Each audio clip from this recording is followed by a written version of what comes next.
বাঁচার জন্য প্রাণপণ চেষ্টা করছে। ঠিক আছে? প্রাণপণ চেষ্টা করছে। কিন্তু শেষ পর্যন্ত দেখেন কুমির থেকে রক্ষা পেয়ে গেল। কিন্তু ওদিকে বাঘ আক্রমণ করে বসছে। একটা কথাই বলে জলে কুমির ডাঙায় বাঘ। এখানে একটি বাঘ দেখেন একটা জিরাফকে আক্রমণ করে বসছে। কিন্তু জিরাফটি দেখেন কিভাবে দেখেন জিরাফটি কিন্তু প্রাণে রক্ষা পেয়ে গেল। ঠিক আছে? এজন্যই বলে রাখে আল্লাহ মারে কে। এখানে ২ টি হরিণ আ পারস্পরিক ঝগড়া করছে আরকি। হরিণ ঝগড়া করছে কিন্তু ওদিকে একটা বাঘ ফলো করছে।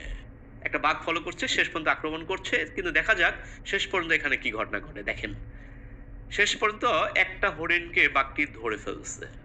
অবশ্যই হরিণটি প্রাণপণ চেষ্টা করছে বাঁচার জন্য।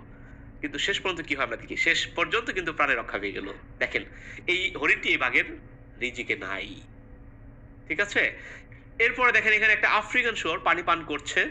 কিন্তু একটা কুমির আক্রমণ করে বসছে। কোনভাবে রক্ষা পেয়ে গেল দেখেন। কোনভাবে রক্ষা পেয়ে গেল।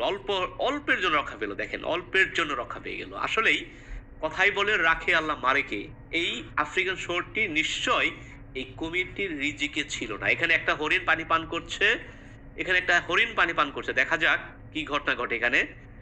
কি ঘটনা ঘটে দেখা যাক। দেখা যাক কি ঘটনা ঘটে। পানি পান করছে, পানি পান করছে দীর্ঘ সময় ধরে। আহ! একটা কুমির দেখেন কিভাবে আক্রমণ করে বসছে। দেখেন আবার দেখেন। আই রিঅ্যাকশনটা কি দেখেন। এটা ন্যানো সেকেন্ডের মধ্যে দেখেন